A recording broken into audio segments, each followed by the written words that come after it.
जा मन पंछी तू मीठे वतन, मन पंछी तू मीठे वतन। बाबा बाहें पसारे इशारों से बुलाए, बाबा बाहें पसारे इशारों से बुलाए। नैनों में अपने स्नेह लिए, शांति शक्ति भरने लिए। ऐसी लगन में तू होके मगन, ऐसी लगन में तू होके मगन। देना है सकाश जग को, पावन बनाना सबको। देना है सकाश जग को, पावन बनाना सबको। उड़ जा मन पंछी तू मीठे वतन, मन पंछी तू। ओम शांति। आज 12 सितंबर 2021 रिवाइज मुरली है 19 मार्च 1988। अव्यक्त बाप दादा के महावाक्य हैं, याद में रमणीकता लाने की युक्तियाँ। आज विधाता वरदाता बाप दादा अपने मास्टर विधाता वरदाता बच्चों को देख रहे हैं। हर एक बच्चा विधाता भी बने हो तो वरदाता भी बने हो। साथ साथ बाप दादा देख रहे थे कि बच्चों का मर्तबा कितना महान है। इस संगम युग के ब्राह्मण जीवन का कितना महत्व है। विधाता वरदाता के साथ विधि विधाता भी आप ब्राह्मण हो। आपकी हर विधि सतयुग में कैसे परिवर्तित होती है वे पहले सुनाया है। इस समय के हर कर्म की विधि भविष्य में चलती ही है, लेकिन द्वापर के बाद भी भक्ति मार्ग में इस समय के श्रेष्ठ कर्मों की विधि भक्ति मार्ग की विधि बन जाती है। तो पूज्य रूप में भी इस समय की विधि जीवन के श्रेष्ठ विधान के रूप में चलती है। और पुजारी मार्ग अर्थात भक्ति मार्ग में भी आपकी हर विधि नीति व रीति में चलती आती है। तो विधाता वरदाता और विधि विधाता भी हो। आपके मूल सिद्धांत सिद्धि प्राप्त होने के साधन बन जाते हैं। जैसे मूल सिद्धांत बाप एक है, धर्मात्माएं महान आत्माएं अनेक हैं, लेकिन परम आत्मा एक है। इसी मूल सिद्धांत द्वारा आधा कल्प आप श्रेष्ठ आत्माओं को एक बाप के द्वारा प्राप्त हुआ वर्षा सिद्धि के रूप में प्राप्त होता है। प्रालब्ध मिलना अर्थात सिद्धि स्वरूप बनना, क्योंकि एक बाप है। बाकी महान आत्माएं व धर्म आत्माएं वे बाप नहीं भाई भाई हैं। महान आत्माएं हैं, धर्म आत्माएं, बाबा कहते वे बाप नहीं भाई भाई। वर्षा तो बाप से मिलता है, भाई से नहीं मिलता। तो इस मूल सिद्धांत द्वारा आधा कल्प आपको सिद्धि प्राप्त होती है। और भक्ति में भी गॉड इज वन, यही सिद्धांत सिद्धि प्राप्त करने का आधार बनता है। भक्ति का आधार भी एक बाप के शिवलिंग रूप से आरंभ होता, जिसको कहा जाता अव्यभिचारी भक्ति। तो भक्ति एक शिव की, तो भक्ति मार्ग में इसी एक सिद्धांत द्वारा ही सिद्धि प्राप्त होती है कि बाप एक है।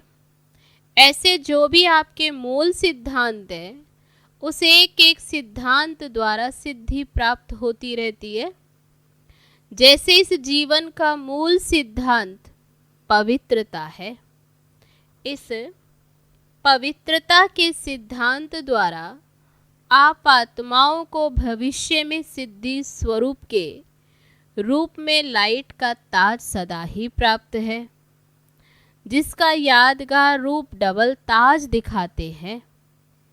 और भक्ति में भी जब भी यथार्थ और दिल से भक्ति करेंगे तो पवित्रता के मूल सिद्धांत का आधार समझेंगे। पवित्रता के सिद्धांत को ही मूल आधार समझेंगे और समझते हैं कि सिवाय पवित्रता के भक्ति की सिद्धि प्राप्त नहीं हो सकती। तो चाहे अल्प काल के लिए जितना समय भी भक्ति करते, उतना समय ही पवित्रता को अपनाएंगे। भक्ति करते तो भले कुछ समय के लिए ही सही, लेकिन पवित्रता को अपनाते। पवित्रता ही सिद्धि का साधन है। इस सिद्धांत को अपनाते अवश्य हैं। इसी प्रकार हर एक ज्ञान का सिद्धांत व धारणा का मूल सिद्धांत बुद्धि से सोचो कि हर एक सिद्धांत सिद्धि का साधन कैसे बनता है। ये मनन करने का काम दे रहे हैं। जैसे दृष्टांत सुनाया, इसी प्रकार से सोचना। बाबा ने जैसे दृष्टांत सुनाया, बाबा कहते ऐसे ही सोचना। तो आप विधि विधाता भी बनते हो, सिद्धि दाता भी बनते हो। इसलिए आज तक भी जिन भक्तों को जो सिद्धि चाहती हैं, वो भिन्न भिन्न देवताओं द्वारा भिन्न भिन्न सिद्धि प्राप्त करने के लिए उन्हीं देवताओं की पूजा करते। तो सिद्धि दाता बाप द्वारा आप भी सिद्धि दाता बनते हो, ऐसा अपने को समझते हो ना। जिनको स्वयं सर्व सिद्धियां प्राप्त हैं, वही औरों को भी सिद्धि प्राप्त कराने के निमित्त बन सकते हैं।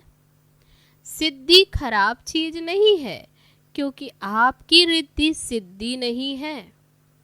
रिद्धि सिद्धि जो होती है वे अल्प काल के प्रभावशाली होते हैं, लेकिन आपकी यथार्थ विधि द्वारा सिद्धि है। बाबा ने कहा यथार्थ विधि द्वारा सिद्धि। ईश्वरीय विधि द्वारा जो सिद्धि प्राप्त होती है, वह सिद्धि भी ईश्वरीय सिद्धि है। जैसे ईश्वर अविनाशी है, तो ईश्वरीय विधि और सिद्धि भी अविनाशी है। रिद्धि सिद्धि दिखाने वाले स्वयं भी अल्पज्ञ आत्मा है, उन्हों की सिद्धि भी अल्पकाल की है। लेकिन आपकी सिद्धि सिद्धांत की विधि द्वारा सिद्धि है। इसलिए आधा कल्प स्वयं सिद्धि स्वरूप बनते हो, और आधा कल्प बाबा कहते आधा कल्प स्वयं आप सिद्धि स्वरूप बनते हो, और आधा कल्प आपके सिद्धांत द्वारा भक्त आत्माएं यथाशक्ति तथा फल की प्राप्ति व सिद्धि की प्राप्ति करते आए हैं। क्योंकि भक्ति की शक्ति भी समय प्रमाण कम होती जाती। सतो प्रधान भक्ति की शक्ति भक्त आत्माओं को सिद्धि की अनुभूति आजकल के भक्तों से ज्यादा कराती है। इस समय की भक्ति तमो प्रधान भक्ति होने के कारण न यथार्थ सिद्धांत रहा है और न सिद्धि रही है। तो इतना नशा रहता है कि हम कौन हैं। सदा इस श्रेष्ठ स्वमान की स्थिति की सीट पर सेट रहते हो। कितनी ऊंची सीट है। जब इस स्थिति की सीट पर सेट रहते हो तो बार बार अपसेट नहीं होंगे। ये पोजीशन है ना, कितना बड़ा पोजीशन। विधि विधान सिद्धि दाता। तो जब इस पोजीशन में स्थित होंगे तो माया अपोजिशन नहीं करेगी, सदा ही सेफ रहेंगे। अपसेट होने के कारण ही ये है कि अपनी श्रेष्ठ स्थिति की सीट से साधारण स्थिति में आ जाते हैं। याद में रहना व सेवा करना एक साधारण दिनचर्या बन जाती है। लेकिन जब याद में बैठते हो तो अपने कोई ना कोई श्रेष्ठ स्वमान की सीट पर बैठो। बाबा कहते सिर्फ ऐसे नहीं कि याद के स्थान पर, चाहे योग के कमरे में, चाहे बाबा के कमरे में बेड से उठकर बैठ गए, वह सारे दिन में जाकर बैठ गए, लेकिन जैसे शरीर को योग्य स्थान देते हो, बाबा ने अटेंशन दिलाया, जैसे शरीर को योग्य स्थान देते हो वैसे पहले बुद्धि को स्थिति का स्थान दो। पहले ये चेक करो कि बुद्धि को स्थान ठीक दिया है, तो ईश्वरीय नशा सीट से स्वतः ही आता है। जैसी सीट वैसा नशा। आजकल भी कुर्सी का नशा रहता है ना, कहते हैं कुर्सी का नशा। आपका तो श्रेष्ठ स्थिति का आसन है, कभी मास्टर बीज रूप की स्थिति के आसन पर सीट पर सेट हो, कभी अव्यक्त फरिश्ते की सीट पर सेट हो, कभी विश्व कल्याणकारी स्थिति की सीट पर सेट हो। ऐसे हर रोज भिन्न भिन्न स्थिति के आसन पर व सीट पर सेट होकर बैठो। अगर किसी को भी सीट सेट नहीं होती तो हलचल करते हैं ना, कभी ऐसे करेंगे कभी वैसे करेंगे, तो ये बुद्धि भी हलचल में तब आती जब सीट पर सेट नहीं होते। जानते तो सब हैं कि हम ये हैं। अगर अभी ये पूछे कि आप कौन हैं तो लंबी लिस्ट अच्छी निकल आएगी। बाबा ने इतने स्वमान दिए। लेकिन हर समय जो जानते हो वह अपने को मानो, सिर्फ जानो नहीं मानो, क्योंकि जानने से सूक्ष्म में खुशी तो रहती है, हाँ मैं यह हूँ, लेकिन मानने से शक्ति आती है। बाबा कहते जानने से खुशी तो रहती है सूक्ष्म में, लेकिन मानने से शक्ति आती है, और मानकर चलने से नशा रहता है। जैसे कोई भी पोजीशन वाले जब सीट पर सेट होते हैं तो खुशी होगी, लेकिन शक्ति नहीं होगी। तो जानते हो, लेकिन मानकर चलो और बार बार अपने से पूछो, चेक करो कि मैं सीट पर सेट हूँ या साधारण स्थिति में नीचे आ गया। तो जो औरों को सिद्धि देने वाले वे स्वयं हर संकल्प में, हर कर्म में सिद्धि स्वरूप अवश्य होंगे, दाता होंगे। सिद्धि दाता कभी ये सोच भी नहीं सकते कि जितना पुरुषार्थ करते हैं व मेहनत करते, इतनी सिद्धि दिखाई नहीं देती। वह जितना याद में अभ्यास करते उतनी सिद्धि नहीं अनुभव होती। इससे सिद्ध है कि सीट पर सेट होने की विधि यथार्थ नहीं है, रमणीक ज्ञान है। रमणीक अनुभव स्वतः ही सुस्ती को भगा देता है। ये तो कई कहते हैं ना, वैसे नींद नहीं आएगी, लेकिन योग में नींद अवश्य आएगी। ये क्यों होता? बाबा कहते ये क्यों होता? ऐसी बात नहीं कि थकावट है, लेकिन रमणीक रीति से और नेचुरल रूप से बुद्धि को सीट पर सेट नहीं करते हो। तो सिर्फ एक रूप से नहीं, लेकिन वैरायटी रूप से सेट करो। वही चीज अगर वैरायटी रूप से परिवर्तन कर यूज करते हो तो दिल खुश होती है। चाहे बढ़िया चीज हो, लेकिन अगर एक ही चीज बार बार खाते रहो, देखते रहो, तो क्या होगा?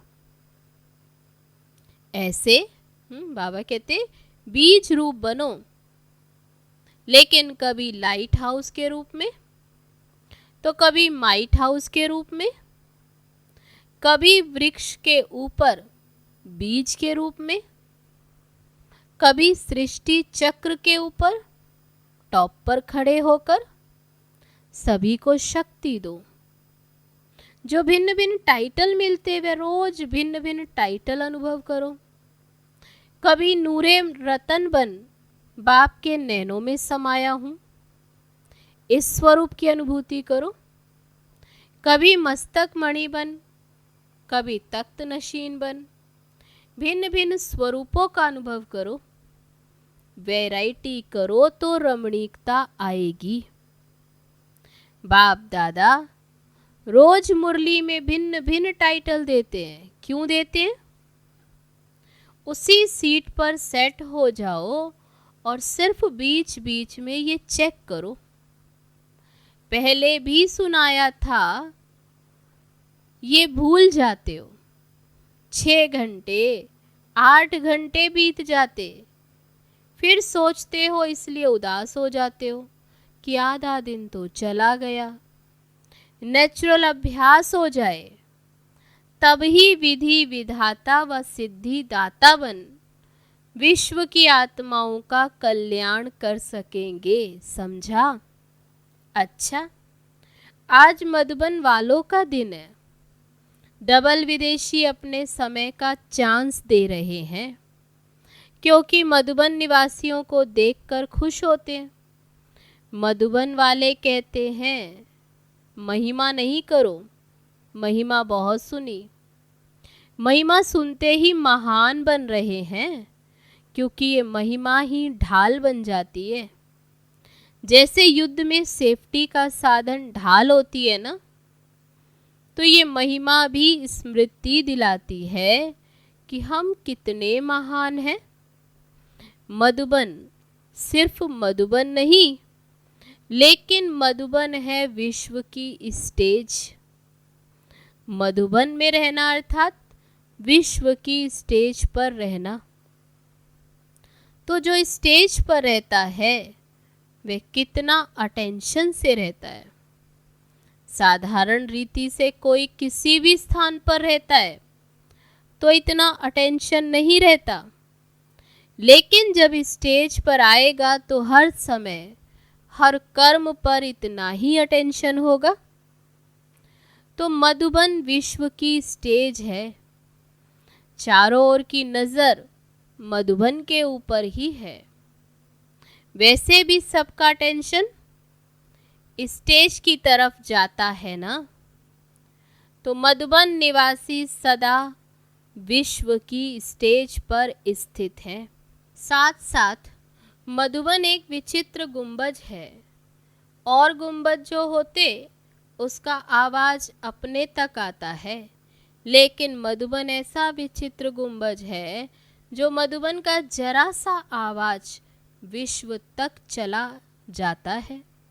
जैसे आजकल के पुराने जमाने के कई ऐसे स्थान निशानी मात्र हैं जो एक दीवार को अगर ऐसे हाथ लगाएंगे व आवाज करेंगे तो 10 दीवारों में वह आवाज आएगा और ऐसे ही सुनाई देगा जैसे इस दीवार को कोई हिला रहा है या आवाज कर रहा है।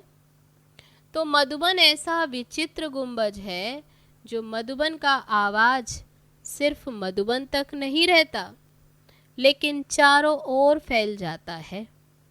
ऐसे फैलता है जो मधुबन में रहने वालों को पता भी नहीं होगा, लेकिन विचित्रता है ना, इसलिए बाहर पहुंच जाता।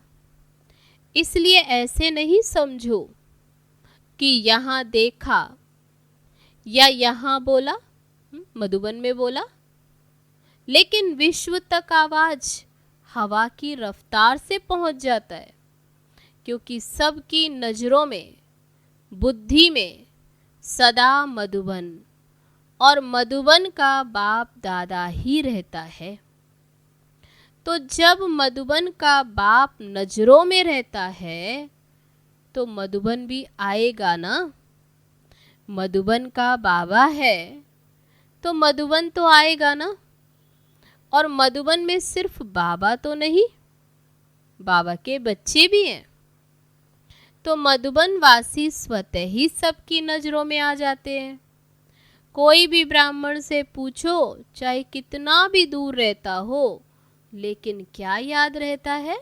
मधुबन और मधुबन का बाबा। तो इतना महत्व है मधुबन निवासियों का। समझा? अच्छा, चारों ओर के सर्व सेवा के उमंग उत्साह में रहने वाले, सदा एक बाप के स्नेह में समाये हुए, सदा हर कर्म में श्रेष्ठ विधि द्वारा सिद्धि को अनुभव करने वाले, सदा स्वयं को विश्व के कल्याणकारी अनुभव कर हर संकल्प से, बोल से श्रेष्ठ कल्याण की भावना और श्रेष्ठ कामना से सेवा में बिजी रहने वाले, ऐसे बाप समान सदा अथक सेवाधारी बच्चों को बाप दादा का याद प्यार और नमस्ते। हम रूहानी बच्चों की रूहानी बाप दादा को नमस्ते नमस्ते। ओम शांति।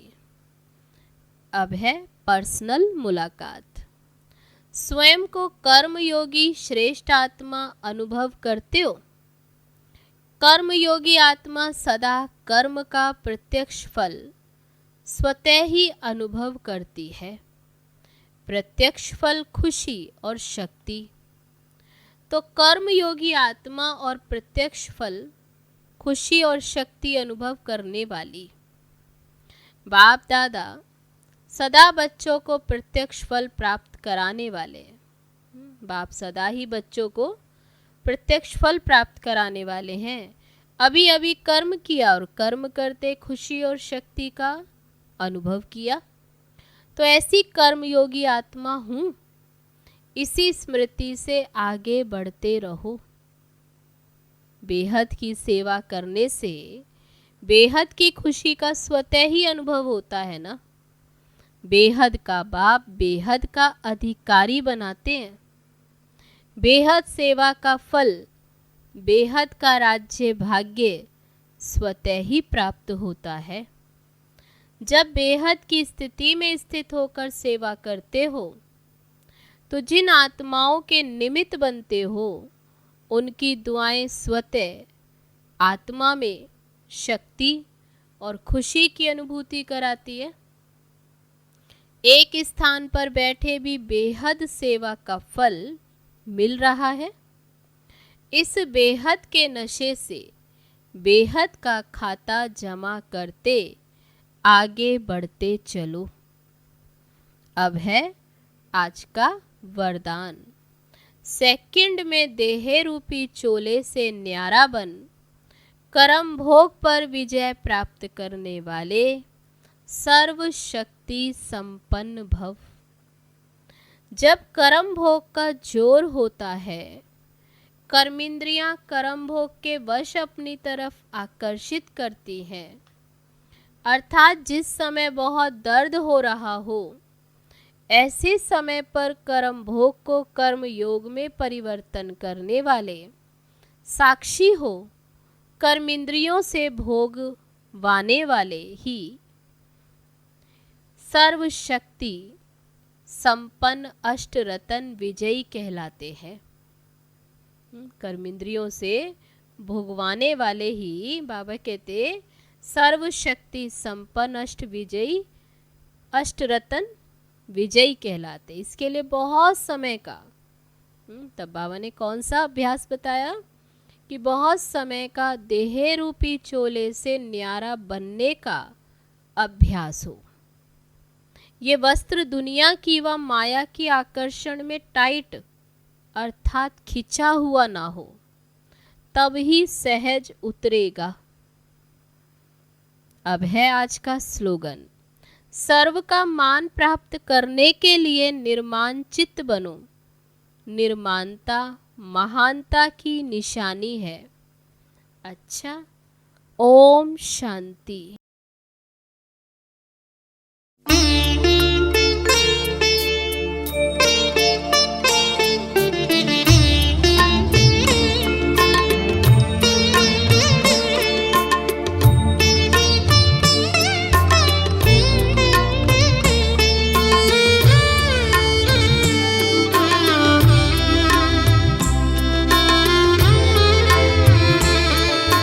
यूं ही हमेशा बाबा तेरा साथ हो, यूं ही हमेशा बाबा तेरा साथ हो। हर वक्त तेरे हाथों में मेरा हाथ हो, हंसी हो जाता वो हर लम्हा, हंसी हो जाता वो हर लम्हा, जिनमें बस तेरी याद हो। यूं ही हमेशा बाबा तेरा साथ हो, यूं ही हमेशा बाबा तेरा साथ हो।